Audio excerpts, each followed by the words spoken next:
балага жоопкерчиликти берүү менен тарбиялаган. Эл багарымсың деген, сен элди эртең багасың деген, сен баатырымсың деген, эртең күнү душмандарга сен чыгасың, сен баатырым болосуң деген. Мындай айтканда, элдин, коомчулуктун, үй бүлөнүн эртең күнү атасы деп эркелет экен. Азыркы апалар өзгөчө.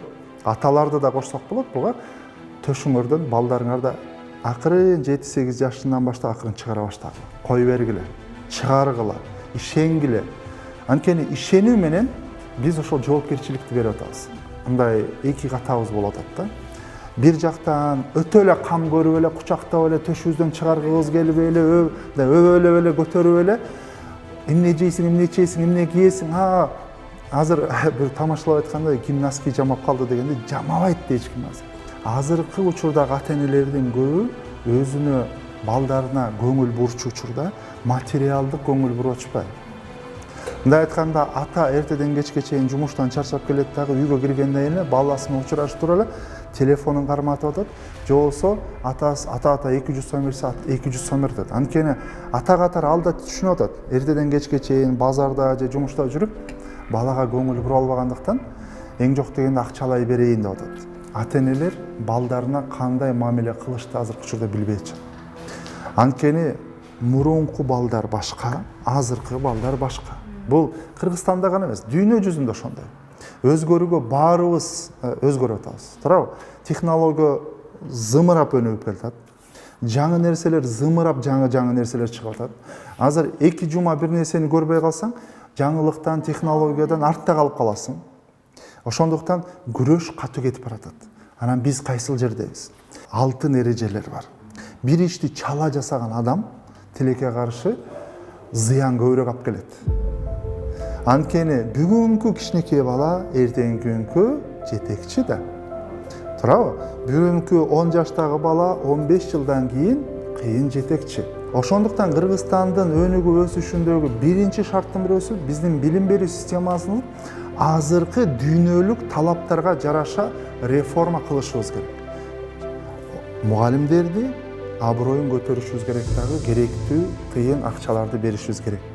Биз коомубузду билим берүү, билим бул күч деген, билимдүү адам, күчтүү адам деген лозунгтарды алдыга чыгарышыбыз керек да. Ошондо бизде билим берүү жаатында кетет да. Курстарга берип, биз деле аракет кылсак болобу? Эмне чыгат, жыйынтыгы кандай болот? Сонун суроо. Негизинен азыркы учурдагы эң модный апалардын суроосу. Анткени биз бир семинарда берип атканда бир апа ушундай бир суроо берди да. Менин 6 жаштагы бир кызым бар. Мен кызымды гимнастикага берем, тайквондого берем, английскийге берем. Анан азыр дагы бир французскийге берейин деп ойлоп атам. Сиз кандай деп ойлойсуз деп мындай элдин көзүнчө сурады. Мен айттым, берсеңиз беребиз, бирок жакын арада роботтор канчалык келет билбейм, бирок жакында бир робот, кызыңар робот болот дедим. Алтын балалыңарды эстегилечи, ысык нандын жыты, туурабы? Чуркап жүргөнүбүз, кирпич менен машина ойногонубуз, шиферлер менен үй салганыбыз, саман менен бирдеме кылганыбыз, курчак ойногону. Алтын балалык ошол. Эгерде биз эртеден кечке чейин, 5ке чейин азыркы өзгөчө бул жеке мектептерге баланы камап коюп, скорочтение, ментальный арифметика, анан тигил, анан бул английский, тигил бул деп баланын башын каша кылып атабыз мындай айтканда. Азыркыга чейин ошол балдар кыйын болот. Кыйын кандайча кыйын болот? Кайсыл жакка кыйын болот? Мисалы бир тамак жасаганда эле өзүнүн минусы бар да, туурабы? Эгер баарын аралаштырса эмне болот? Ошодо. Так ошондой эле нерсе болот. Ошондуктан жүктөбөй эле. Баардык эмгекти, ишти, үйрөнүп аткан нерсебизди биз рахат алып үйрөтүп турсак. Апа шыктандырса, мажбурлабай, кыйнабай, зордобой, сен кыласың башымды оорутпа, барасың, эмне кылсаң ошол, менин башымды оорутпа дегенибиз. Негизинен жанакындай балдарды эртерээк спортко киргизүүдө, же болбосо эртерээк ар кандай курстарга киргизүүдө балага оор болуп калышы мүмкүн. Мисалы баланын тили чыга элек болушу мүмкүн, баланын аң сезими дагы толо элек болуп калышы мүмкүн. Биз баланын күчтүү тараптарын, күчтүү өзүнүн шыгын аныктап, анан ошого басым кылышыбыз керек. Мисалы бир баланын кыялдануусу күчтүү болсо, же болбосо сүрөт тартканы күчтүү болсо, же болбосо фантазиясы күчтүү болсо, же болбосо физикалык жактан спортко жакыныраак болсо, ошол тарапты тандап, ошого балага колдоо көрсөтүш керек. Анан сөзсүз түрдө ошол эгерде мисалы бала 6-7 жаштан футболго бара турган болсо, футболдо ошо тренери менен жакшы мамиле кылыш керек. Ошол тренери балага жакшы мамиле кыла алабы? Эгерде мисалы сүрөткө кызыгып аткан бала болсо, сүрөткө барган ошол мугалими балага жакшы шык бере алабы, жакшы көңүл бура алабы?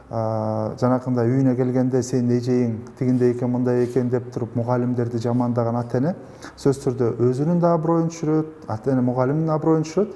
Бала сыйлабаган мугалим тилекке каршы эч бир кызыктуу кылып бере албайт. Анткени бала ал эжей начар дегенди ата-энеси бергендиктен ал бала кабыл албайт информацияны. Ошондуктан азыркы коомчулугубузда бизде жана ушак деген жаман нерсе бар го. Ата-эне мугалимдерди көкөлөтүш керек. Мисалы мурунку заманды караганда эмнеге Советтер Союзунда жакшы болгон дегенде, мугалим деген бул мугалим деген авторитет болчу. Мугалимди баарыбыз сыйлачубуз. Мугалимдин үйүнө барып учурашчубуз. Мугалим өтүп баратканда биз рахмат айтчубуз. Кайсы жашта болбойлу рахмат айтчубуз. Билим берүү министерствосы же болсо жалпы эле ар бирибиз менин оюмча бир эле мамлекетке такабаш керек. Шартыңар барбы ар бир ата-эне ошол мектептерге баргыла, китепканасына китеп алып берилсек, жаңы бир система мисалы бала бакчада жанагыдай Монтессори же болсо оюн же болсо жаңы бир нерселер чыгып атса, эмнеге ошол жака атаандашып биз же мага эмес, же сага эмес, же тиги эмес деп атабыз да. Менин оюмча мага аябай үлгү катары Шабдан Баатыр келе берет да. Ошондо мен Шабдан Баатырды аябай жакшы көргөн баатырлардан. Анткени Шабдания мектептерин ачкан, анткени тиги Стамбулга чейин барып, Самарканд, Бухарадагы эң мыкты, Верныйдагы эң мыкты мугалимдерди алып келип, элестетиңиздер, эми ошол учурда эле 9дап, 10доп мындай жылкылардан айлык берген да. Мындай айтканда, азыркы баа менен балким $4000–5000 берип, ошол айылдын балдар, кыздардын окуусуна шарт түзүп берген да. Менин оюмча азыркы учурда бизде кыйын меценаттар бар, кыйын адамдар бар. Эми байлардын баарын эмес, менин оюмча ар бир жаран, ар бир атуу билим берүү системасында кол кабыш кылыш керек, жардам бериш керек. Ошондо Кудай буйрса чоң өзгөрүүлөр болот деп ойлойм.